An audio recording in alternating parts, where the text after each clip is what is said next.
Recorded na. Ay, recording na. Okay, mag-start na ta, guys.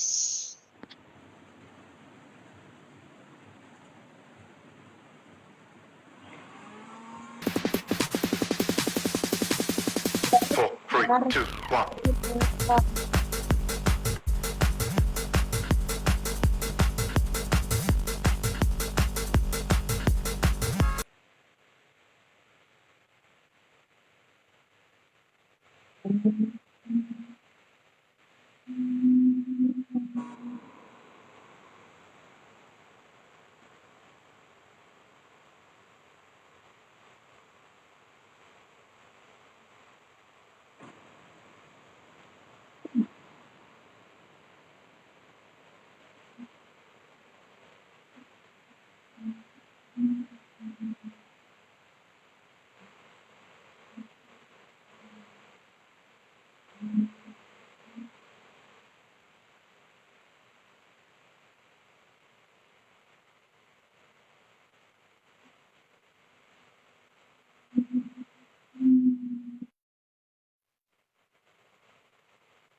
Okay, everyone. Okay, everyone. So, kung wala kong ipagmahal, marihas ka. So, okay na naman. Okay na sa inyo.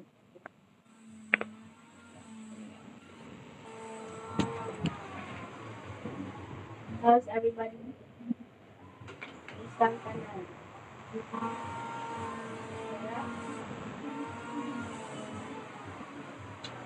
Okay, congratulations. So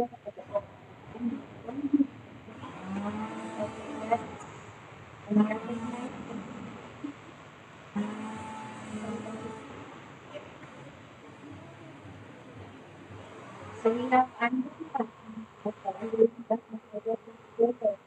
So yes,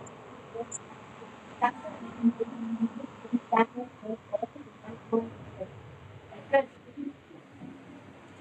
Next we have Jennifer. Maka,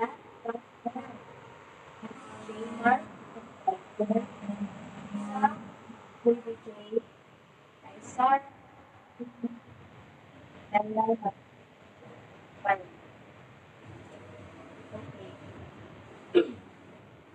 So, ang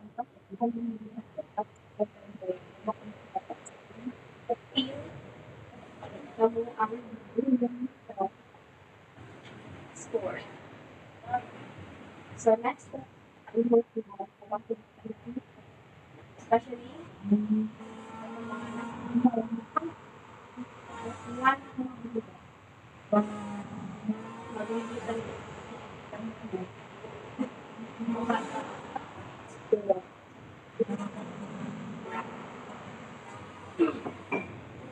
okay. So today,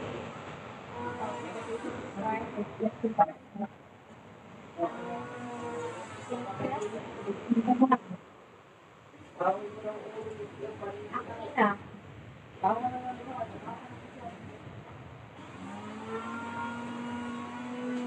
Andrea,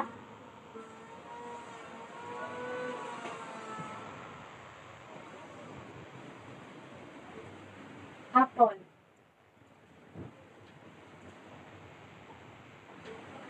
Christine, Baby J,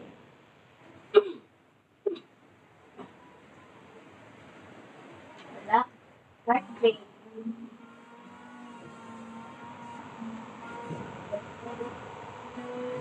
Jamer, kay Sarah,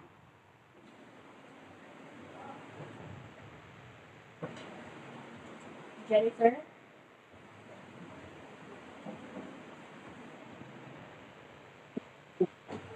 Jerry,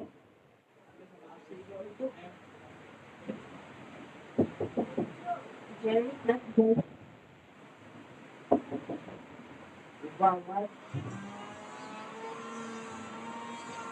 Gian,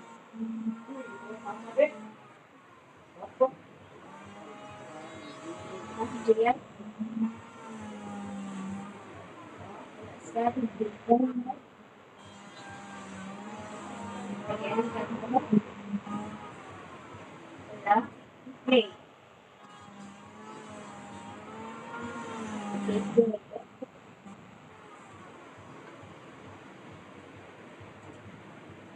Eugene,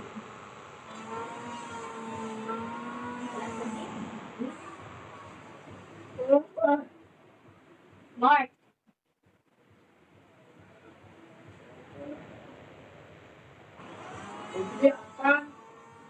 Isa,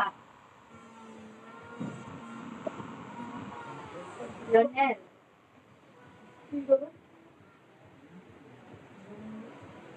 Ronel,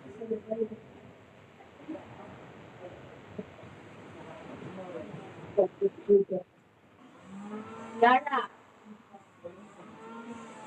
Bibi J, Jerry, Gian, Jay, Esther, Eugene, Taika, Ken, Ronel,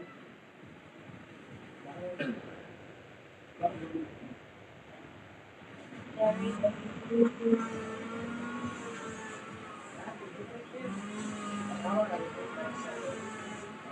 okay, so our lesson will be about the practical. Before we start today, let's have user ano ang practical. If you know the answer, raise your hand and don't answer for that. Okay. Nala ko lang. Episode 2.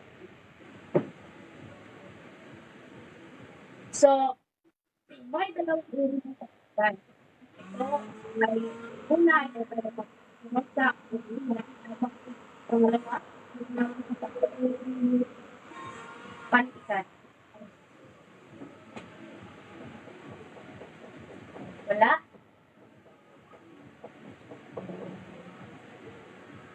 So, itong uri lang, pantikan, ito ay isang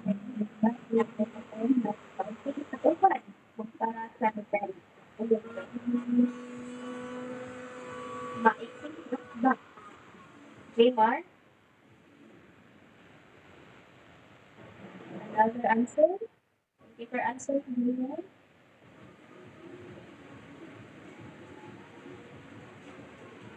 Ang pagbasa nito ay kaya tapusin sa isang segundo. Okay? Yeah. Ano Tagalog? First story. Jaymar? Tama, Isaya. Ganito. Habang at yung tawag ay sa website, ang lumatik sa mga kabahuta.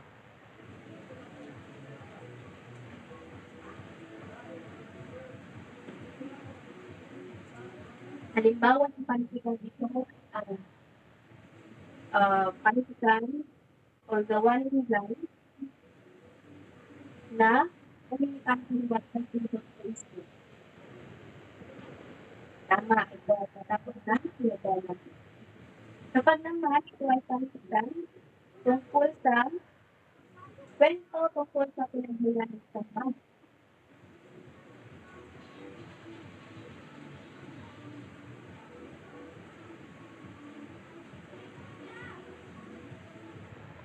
Tama, ito ay tawag na. Ano naman ang tawag ng isang panitikan? Ito ay akdang na itinatanghal sa tanghalan.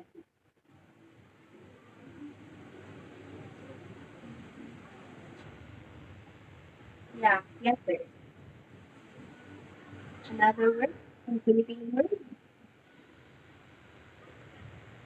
Ito ay nagsisimula sa letrang D. Nagtatapos sa letrang A. Napakatawag na tulang.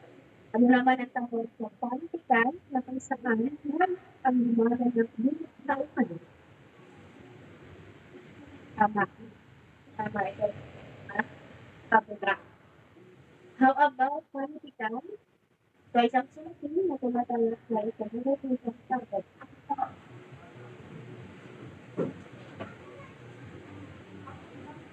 Oo, oo. Biography sa England. Tagalog. Tagalog. Filipino. Tama. Sayang buhay. So, may king akda na Pilipinas na nakabiling pangyayari sa buhay ng tao. So, ang layunin ng dito at ibigay ng traumatic sa dito sa dapat sa kanasa.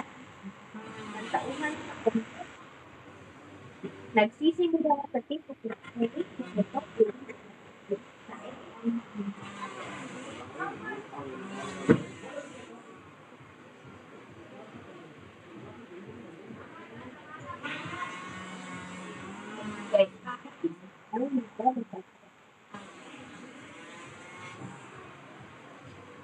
Ani,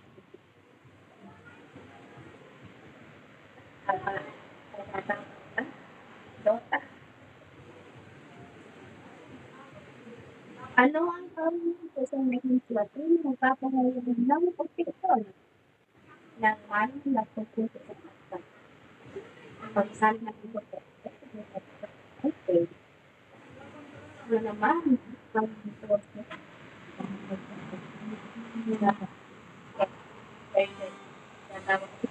So, next time. Ano naman ang cellphone? Ito sa website, hindi sa pinagpulan ng one. Nangyayari. O mga tama. Ito ay sinusang pambayanihan. Nagpapakita ng ugnayan ng mga tao at Diyos. Sa bayanihan, nagsisimula sa titik na hili. Nagtatapos sa titik na. Okay. So, it's good na naka-hindong pa po more sa pantikan. So, ngayon, tataliman natin ang pantikan. Is that?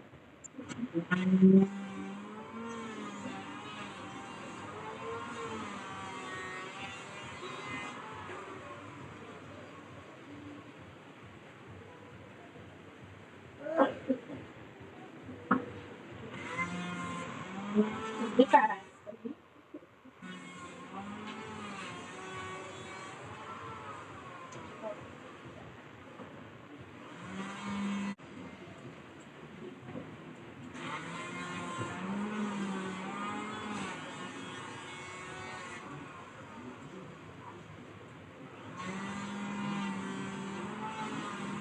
Okay, so report.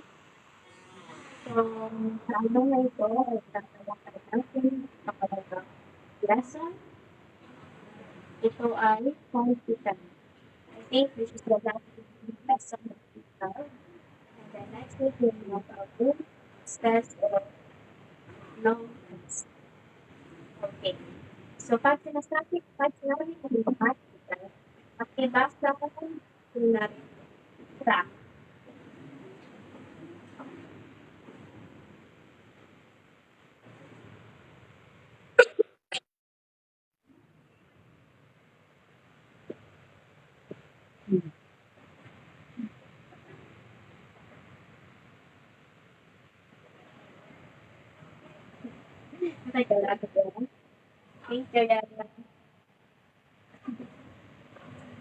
Okay. So, pag sinabi ni Pilipantikan, ito ay susulat na gawa ng tao. Ito ay maaaring isang fakta na tuluyan o tawag doon ng tuluyan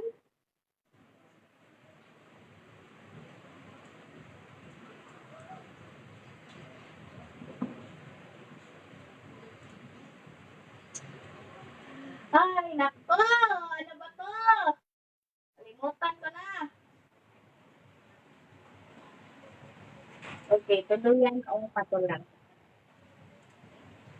So, sa pantikan, ang salitang ito ay tinatawag in literatura or literature sa Ingles. Ito ay natulang sa salitang Latin na litera na nahahulugang titik. Again, ano ang pahulugan ng salitang litera? Titik. Ang salitang Tagalog ng mga pantikan ay kay Dr. Jose Villa Pangaliban ay nanggaling sa salitang ugat na titik na dinagdagan ng pagkakasimulan at mark. Sa makatuwid, ito ay pinahing salita na pangtitikan. Okay? So, dyan nagsimula ang salita panitikan. Sa pagtagal ng panahon, ang konseptong ito ay nagbago. Nabago. Kung noon ay magsusulat namin ng gawa ng tao, ang pagtuturing sa literatura, ngayon kami na magiging ng ibigkas ng mga lahat ng literatura.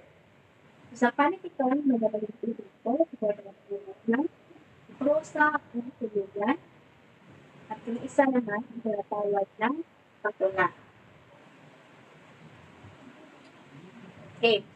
So, ano nga ba ang prosa o tuluyan? Pakibasa ang ulit sa doktor. Ano nga ito? Isa.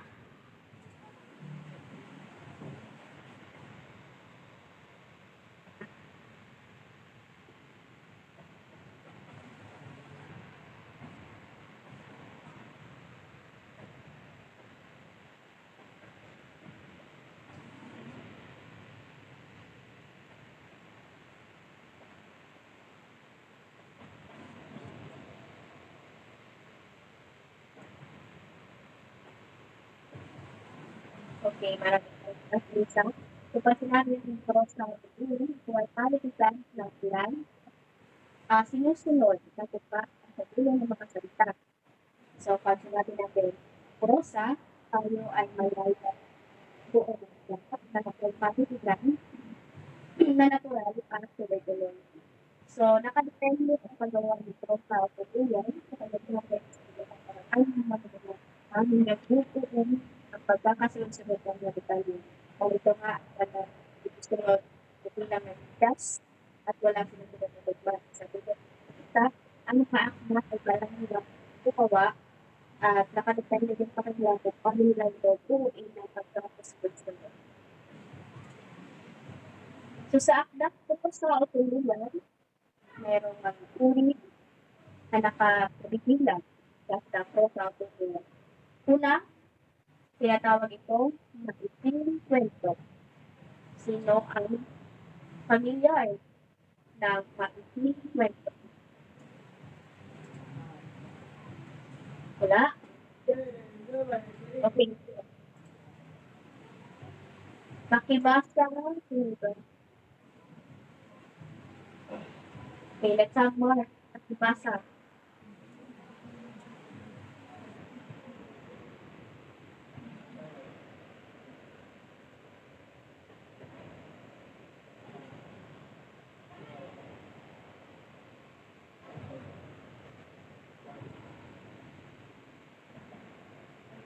Ito ang sinasabi ko kanina.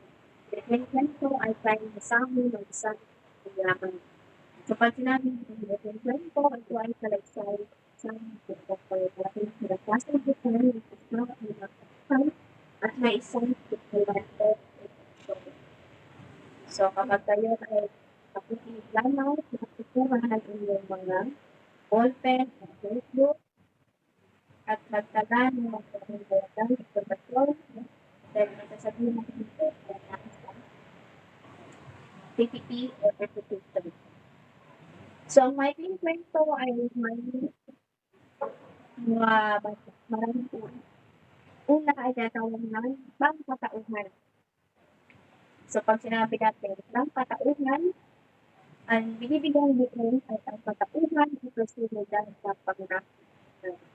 So, halimbawa nito ay ang kwento ni Mabuto, ni Ilo Viva, Idrosa, Matubig. So, yun ang unang isang ating kwento. Pangalawa naman, tinatawag ng makabakay. Pag sinabi natin makabakay, ang binibigyan din dito ay ang pagkakawin na makapagyari sa kapwa. So, bangkay, ang binibigyan ko ang papel, diba? Ito ay pagkakasunod-sunod ng pangyayari. Ang pangatlong ng may kwento ay tinatawag na pangkapaligiran. Ito ay kwento na nakatuon sa tagpuan at atmosferang nasasya. Ang pang-apat na uri ng may kwento ay tinatawag ng pangkatutubong kulay. So, pag sinabi naman natin pangkatutubong kulay, ito ay nakatuon sa paligid, kaayusang pagtabas, at kakayahan pangpuot ng isang lugar o komunidad. Ay kalimang uri ng kwento ay tinatawag ng pangkaisipan. Nagbibigay din ito sa pakisa at ang kaisipan mo ang makabuluhan bilang kanilay ng isang pag-kwento. Halimbawa ito, sa English ito ay tinatawag ng moral. Now we have psychological. Ito ang pagkanto natin ng may kwento. Pag sinabi natin psychological, ito ay nakatuon sa paraan ng pag-isip ng pangangating kapitan. Halimbawa na ito, Danny Cornelio Diaz, na pinamagatang buto at so yun ang uri, pati bang uri ng kwento. Ngayon dumako naman tayo sa ikalawang nakuha sa atulungan ng kailangan novela. So, pag sinabi natin novela, ang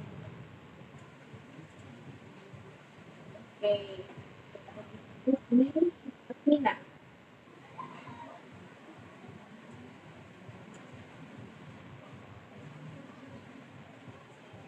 Okay, pag sinabi natin Nutella, ano ito?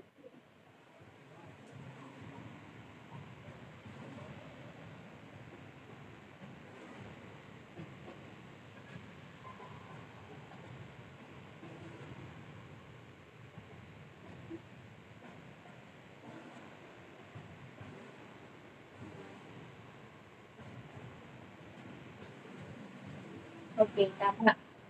Maraming salamat ulit. So, pag sinabi natin Nutella, ito ay mahabang sabaysay natin ating sa mga kabanatang factor. Ito ay naglalabas ng lugar ng tauhan at paiba-iba ang mga nito, paiba-iba din ang mga lugar ng tauhan. So, pag sinabi natin Nutella, ito ay maaaring Dixon o Dixon. Nakatotohanan, hindi nakatotohanan.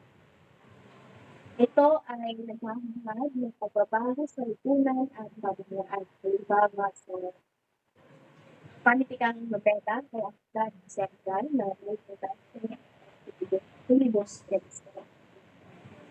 Yun, may tanong ako. Ilang uri ng vitamin na ito ang ating natalakay ngayon?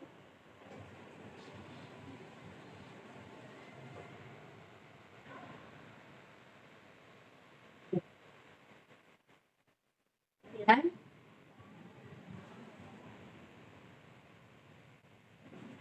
5 or 6? Tama, 6. O, bigyan ng isa. Tangkay si Pan, tama. Pag sinabi ng dalawang theory na katuon sa pagkakaw ng pag-iisip ng pangunahing tauhan, tama, psikologikal. Kapag binibigyan mo ng ito ay ang katauhan o personalidad ng katauhan, ang katauhan. How about pagkakasunod-sunod na mga pangyayari sa katauhan? Makabanghan. Okay. Let's proceed sa pangatlong akmang prosa at tuliyan na tinatawag na tula. Okay. Ibasa Jmar.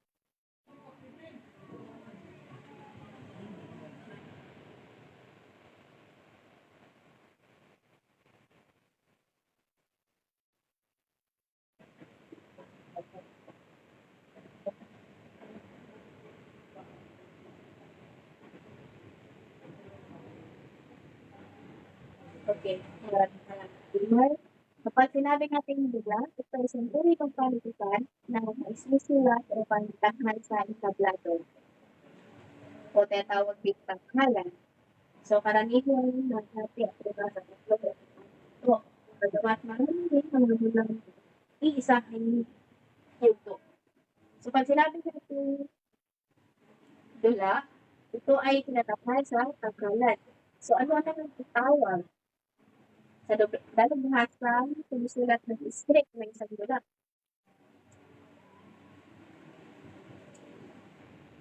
Mandudula or dramaturgo. Okay. So, sa dulang pan, may iba't ibang uri ng dula. Mayroon akong tatlong halimbawa ng isang dula. Una, tinatawag na komedya. So, pag sinabi natin komedya, ito ay paksang katawa-tawa. Okay? Pag sinabi natin komedya, paksang katawa-tawa. Pangalawang uri ng dula, ito tinatawag ng trahedya. So, pag sinabi naman ng dulang trahedya, ang paksa nito ay tumatalakay sa kalungkutan ng pangunahing tauhan at karaniwang nagtatapos sa kanyang kapatayan. Yan ang trahedya. Ang pangatlong uri naman ng dula ay tinatawag ng monodrama. Ang paksa nito ay tumatalakay sa kalungkutan at paghihirap ng tauhan nung nagwawakas sa kanyang kapatayan. So, ang kaibahan ng trahedya, ito ay nagtatapos sa kanyang kapatayan. Habang ang monodrama, ito ay nagtatapos sa kanilang tagumpay. Anong akta ang nagwawakas sa kanilang tagumpay? Melodrama. Ano namang uri ng dula na ang paksa ay tawa-tawa? Komedya. Habang ang uri naman ng dula ay tumatalakay sa kalungkutan na nagtatapos sa kamatayan. Trahedya. Okay. Ngayon, lumaki tayo sa pang-apat ng pusa o tuluyan na tinatawag ng alamat. Pagbasa ay Sarah.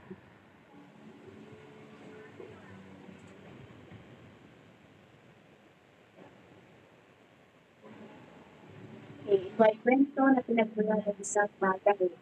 Halimbawa, kung makapagbibigay ng halimbawa ng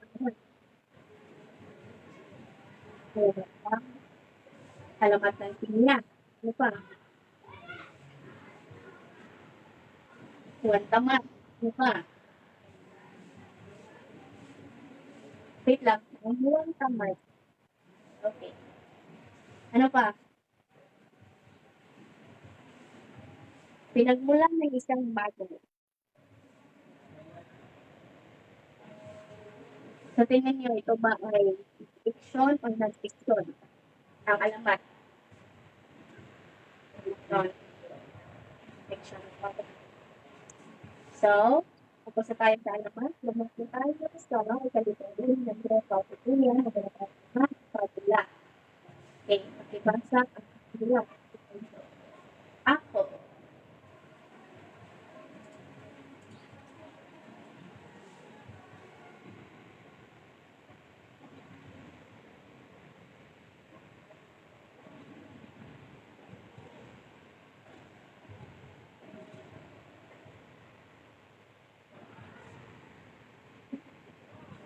Okay.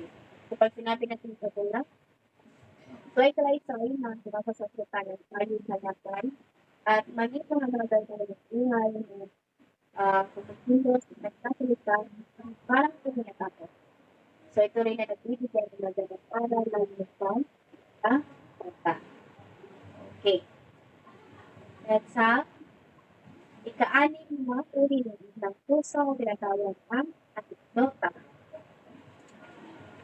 Pakibasa, Yara.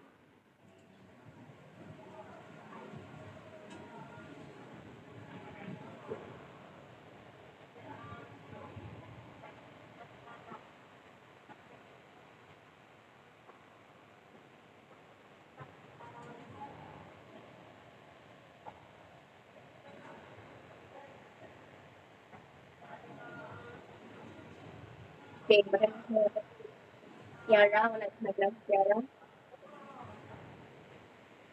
Wala rin. Sorry. So, pag sinabing natin anekdota, ito ay isang matiting salaysay na ngayon ay umaliw o magbigay sa mga magbabasa. So, ito ay kapag we-win pangyayari sa buhay ng tao. So, tandaan na ang layunin ng isang anekdota ay bibigyan ng aral sa mga magbabasa. Ito ay batay rin sa karanasan ng isang tauhan ito. Ngayon, lumaki tayo sa kapito. Uwi ng kaprosa na tinatawag na bangitan. Okay, pag sinabi natin sa bangitan, ito ay kaya ng pagkakataon na nagala na sa lipunan ng kapaligiran. So, pamilya ng mga news, di ba? Pag araw-araw na pangyayari sa lipunan, pamalaan, edukasyon, at sa industriya. Okay, so let's have pangwalong akdang purusa o tuluyan, tinatawag na kalambuhay o isang bagay. So pag sinabi natin kalambuhay, ito ay kasaysayan ng buhay ng isang tao. Now, may natin niyang kalambuhay. Ito ay tinatawag na pansarili. So pag sinabi natin pansarili, ang may akda ay sumulat ng kanyang sarili kalambuhay. Again, pag sinabing pansarili, ito ang mga akda ang sumulat ng kanyang sarili kalambuhay. Ang pangalawang uri naman ng kalambuhay ay tinatawag na kalambuhay na kaiba. At pag sinabi natin kalambuhay na kaiba, ito ay sinusulat ng ibang mga akda. Hindi ikaw sa iyong sarili kalambuhay. Iba ang sulat. Okay. Mark, ano ang dalawang uri ng pagkabuhay?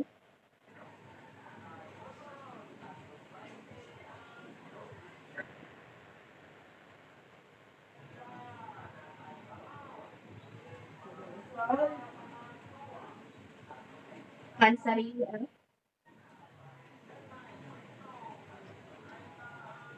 ano ang tawag sa kalambuhan na iba't isinulat o iba't nakita?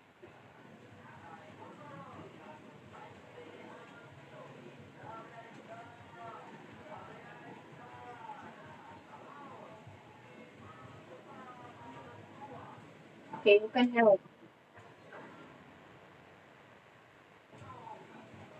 Kalambuhan na, okay, tama. Kalambuhan na nakiba. Okay. Dumako tayo sa ikasyam. Dahil sa tulungan, tinatawag na salaysay. Okay, pag sinabi natin salaysay, ito ay isang maikling sinabi na nagpapahayag ng opinion ng panulat tungkol sa isang paksa. So, sa English, ito ay tinatawag na essay. So, ito ay nagsisilapin tama, ito ay bakay sa opinion mo bantay sa isang paksa. Okay. Next one, yung mito or mythologiya. Ano ang mitolohiya? Ito ay kwento sa isang hindi sa pinagmulan ng isang sumusuban o tulad ng iba't ibang paniniwala sa mga Diyos at Diyosa, kwento ng tao at ng binibagang nilikha.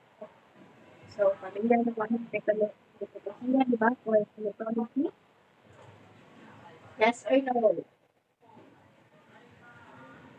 Yes. Alexa? Okay, yun lang ang halimbawa ng mga napay naman.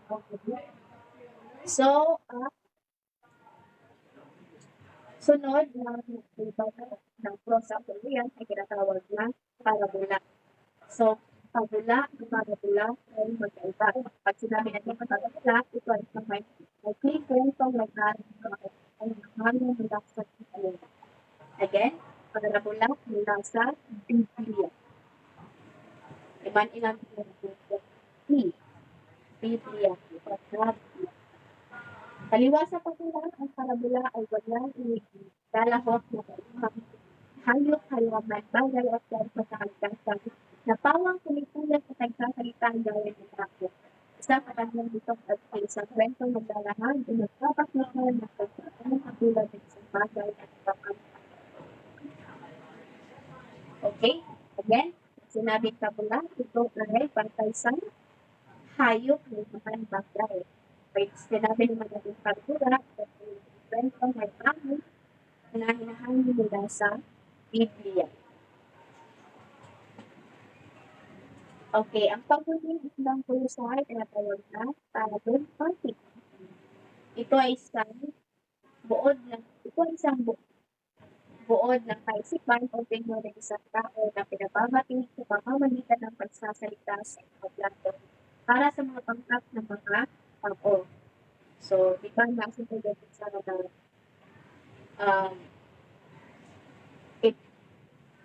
pinipresenta sa paglato, pero yun ay tatawag natin na actions. Habang ang acting party naman ay pagsasalita sa entablado.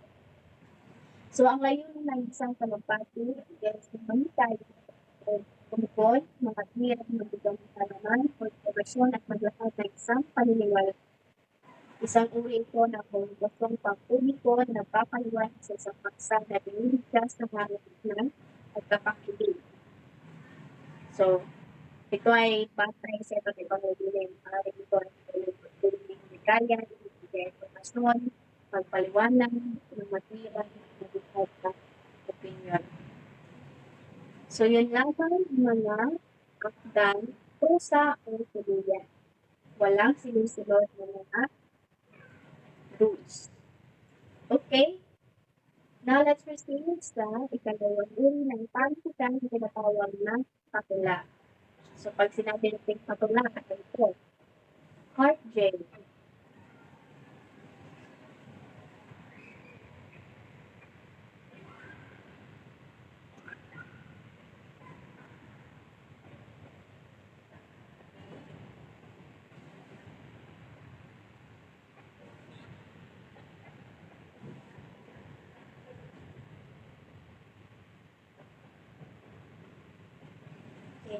isa lang yung right day.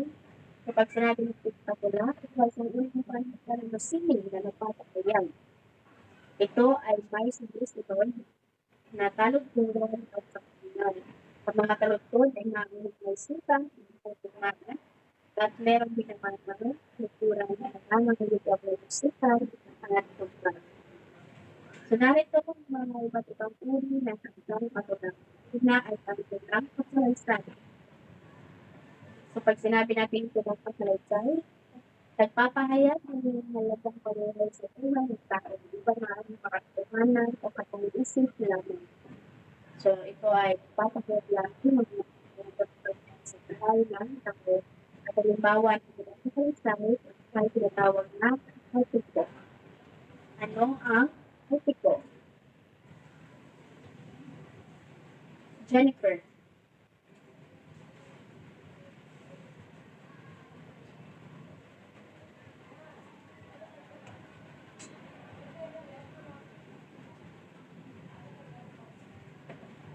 Ito ba si Jennifer?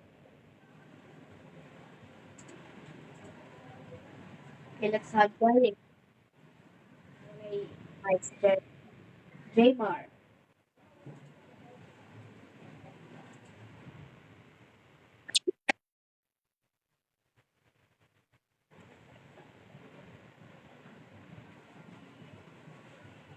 Okay, maraming salamat, Jaymar. So, pag sinabi natin etiko, ito ay tulong nagsasalaysay, hindi sa kabalihan katapangan at pakikipagkapalaran ng pangpangunan ng salita ng mga pangyayari sa paniniwala. So, ito ay nakakita ng ako at mga Diyos. Halimbawa ng isang sikat na etiko ng Pilipinas ay ang iang at Iloko sa Pindarapata at Pindarapata Ministries. Okay. Now, let's have the second pangalawang uri ng isang patulang na tinatawag na balad. Okay, pag sinabi natin balad, ito ay tulang pasalaysay. Ito ang pinakasimple at pinakamaikli. Ito ay tulang pasalaysay na kanatuan na kami. So again, pag sinabi balad, tulang pasalaysay, nakaraniwang na audit. Okay. Let's have the pangalawang uri ng isang patula na tinatawag na tulang lereko. So, ano ang tulang lereko? Ito ay uri ng tulang na ginawa upang gamitin sa kabila nito. Kabila nito, itinuturing na tulang lereko ang isang tula kapag ito ay nagpapahayag ng mga nararamdaman at nagpapakita ng relasyon ng isang makata. So, halimbawa ng isang tulang lereko ay tinatawag na awiting bayan. Ano ang awiting bayan? Kay Sarah.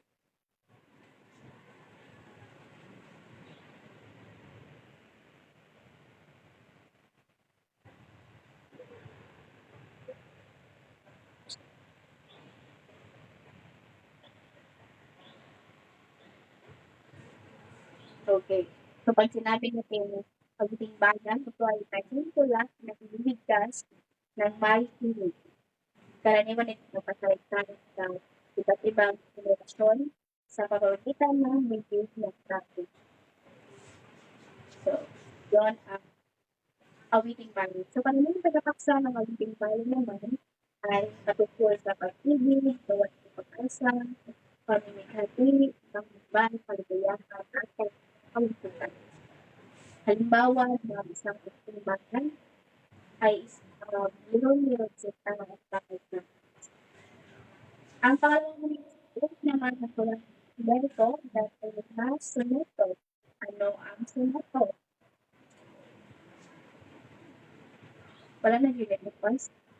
13 na yun ang patuloy. Akina.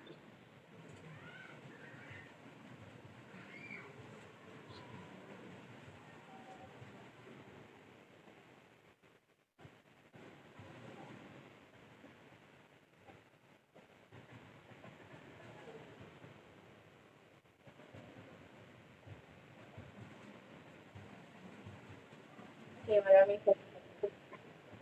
Okay. Pag sinabi natin soneto, ito ay tula nagbubuo ng 14 na taludtod.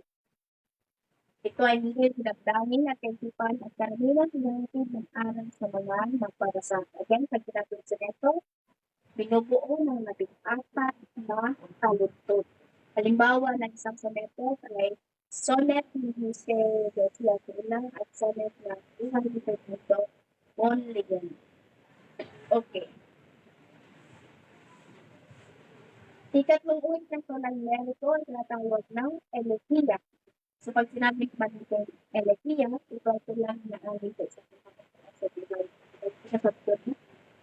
Tulang inaangin sa isang mahal sa buhay. Ito ay tulang na magpapahayag ng pagling dahil sa pagyakas ng mga. So, next we have Oda. Pag sinabi naman natin Oda, ito ay tulang magpaparami sa dakilang gawain ng isang tao. Then, pag elegiya, tulang inaalay sa yumaong mahal sa buhay. Pag sinabing Oda, magpaparangal sa dakilang gawain ng isang tao. So, ito rin ang isang tula na paghanap o pagpuli sa isang bagay. So, pag sinabi naman ito lagi, isang kantang napapakita ng pagpupuli sa Panginoon. So, ito ay nagpapaglay ng kaunting filosofiya sa buhay. Ang halimbawa o ang sikat na dalit sa Pilipinas na dalit ay ang dalit kay Mahal. Next, we have awit at turido. Pag sinabi na natin awit at turido, ito ay akdang pampantika na nasa ng patulang. Ito ay pinapalisan ng paawit. Okay. Pag sinabing awit at turido, akdang pampalitika na pinabasa ng paawit. Okay. Now, question.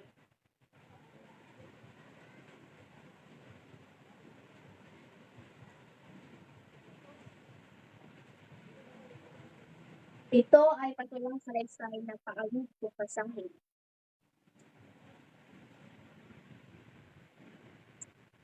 Mga awit o turido. Okay, by the way, ang awit ay may taludtod na 12 pantig, habang ang turido naman ay may 28 pantig ang bawat taludtod. Again, pag sinabing awit, may taludtod na 12 pantig. Wow! Pag sinabing turido, 28 pantig ang bawat taludtod. So, halimbawa ng isang awit ay ang Florante at Laura ni Francisco Balagtas. At halimbawa naman ng isang turido ay Ibong Adarna ni Jose de la Cruz. Magbigay ng isang halimbawa ng awit.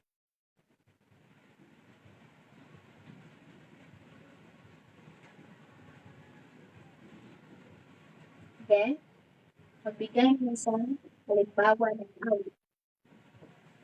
Ang akda ay si Francisco Balagtas.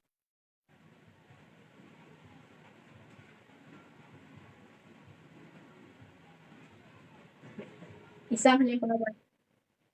Tama. Florante at Laura. Magbigay naman ng isang halimbawa ng turido. Halimbawa ng akda ay si Jose de la Cruz. Ibong Adarna. Okay. Ang sinabi natin may taludtod na 12 pantig. Awit. Pag sinabi natin 28 pantig, turido. Okay.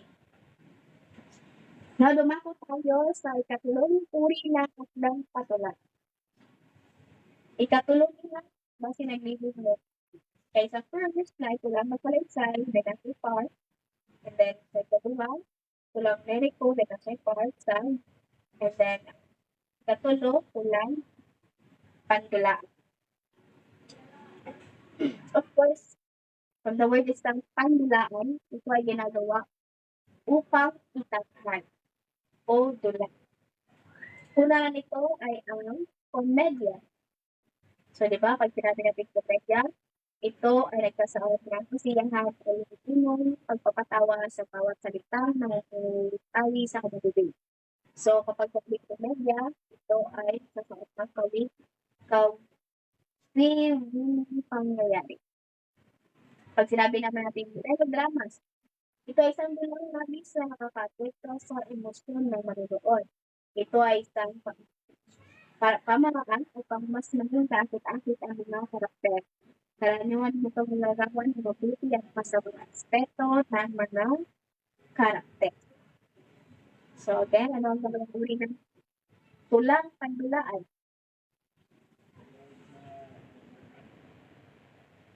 Komedya at melodrama. Very good. And then, napadaig. Sumpay, letter C, trahedya. Pag sinabing trahedya, pinakamagandang uri ng lulat. Ang tema ng isang trahedya ay tungkol sa pagkasira ng isang dinastiya, pagbagsak ng tao, pagtataksil at pagpapatay. Next ay ang farsa o silent. Ang farsa ay isang kategorya ng komedya na gumagamit ng mga nakakatawang sitwasyon na layon lamang ay makapagpatawa ng matiyak. So, yun lang. Maraming salamat. Okay, let's have a quick review. Ito ay tulad ng kapangyarihan ng paninding dahil sa pagyao ng isang minamahal.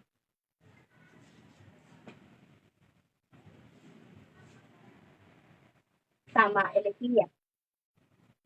Ano naman, ito naman ay isang silang inaamit bilang papuri sa Diyos.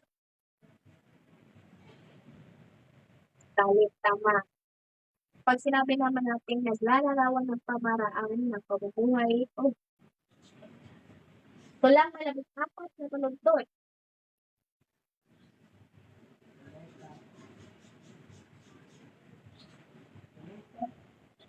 Tama, sanito. Ito ay may tulang biniligas ng may hilig.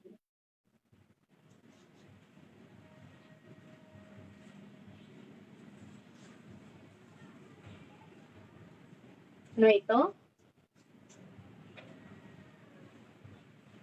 Kadalasan ipinapaksa nito ay pag-ibig, ito walang pag-asa.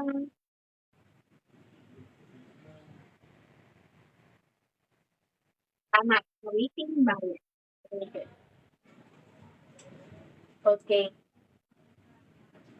So, tapos na tayo sa mga kahulugan at mga uri ng panitikan. Ngayon, wala sa slides, pero magpanahon ako, dumako tayo sa impluwensya ng panitikan. Ano nga ba ang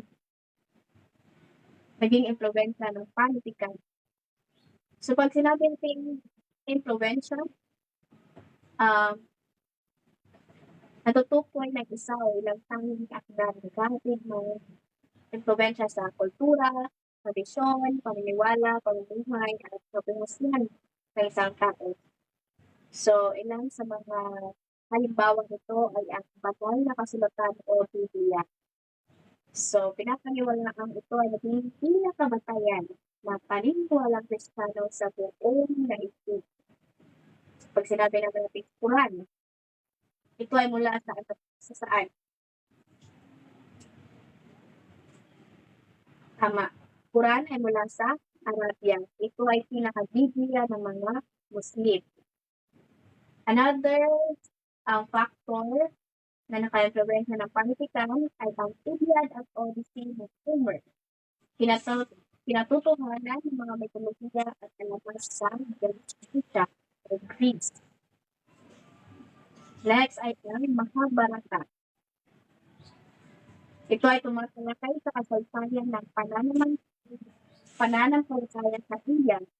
Ipinapalagay ito ang pinakamahabang epiko sa buong daigdig. Again, ang Mahabharata ang pinakamahabang epiko sa buong daigdig. Sino ang sumulat sa akdang Iliad at Odyssey? Are you familiar with this panitikan? Iliad at Odyssey. Ano sa English? Wala? Okay, importante ni sa Iliad at Odyssey. Kay famous kayo sa may akda. Ito ay isinulat in humor, such O-N-E-R, humor. Mythology ni kaibigan sa Greece. So, another,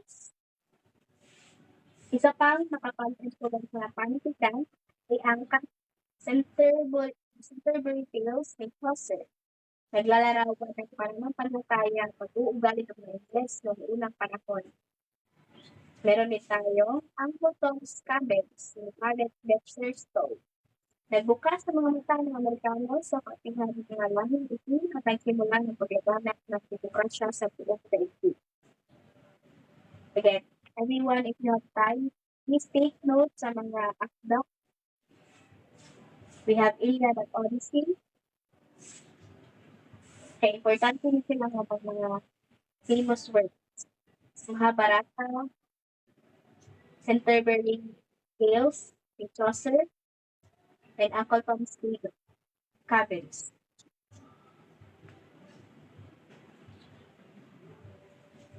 We also have Divine Commedia ni Dante. Nagpapahayag ng moralidad, pananampalataya at pag-uugali ng mga Italiano ng unang panahon. We have El Cid Campeador. Naglalarawan sa katangiang paglupi ng mga Kastila at kasaysayan ng Hispania. I think moral to. Kaya moral, libog-libog na dito. Kasi maglibog mo sa kadagang mga. Okay. So, those are panitikan na naka-influence sa pagduka Pilipino. Okay. So, let's have a quick review. Pag sinabi natin may isang akda na naglalaban ng kawiwiling paningani sa buhay, ano ito?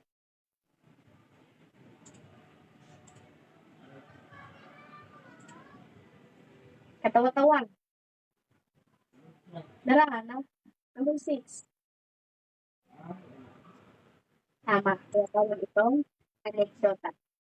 Pag sinabi naman natin tayo ng mga kaganapan na nagaganap sa lipunan, basta. Tama. Sa Latin na tumatalakay sa buhay ng isang tao, talang buhay. May kwento na may aral na kalimitan na nahanga mula sa Biblia. Para mula. Ano naman ang kwento sa laysay hindi sa pinagmulan ng San Sinukuban?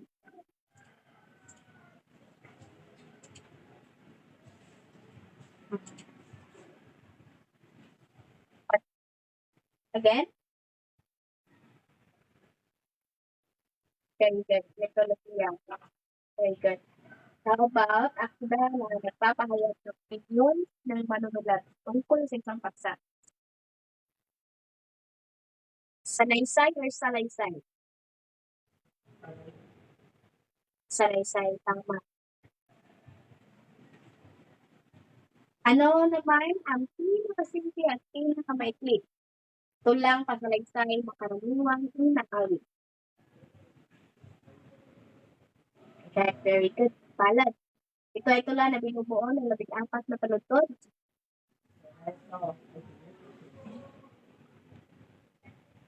Very good. So, neto. Isang kanta na papakita ng pagpupuri sa Panginoon.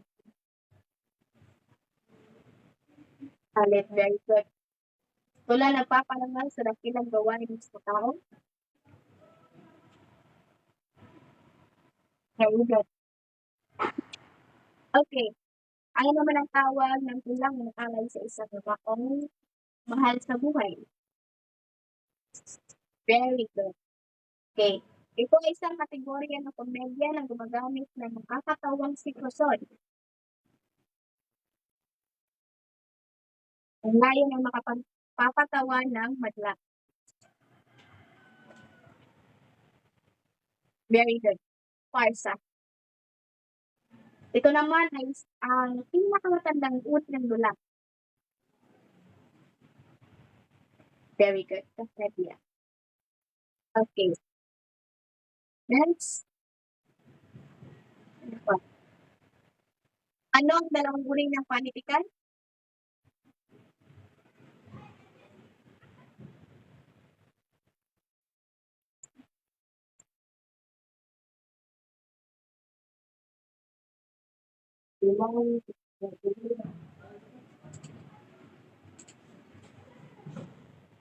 Very good. Prosa o Koreans at patula. Ito ay akdang patula na ginawa upang uwitin.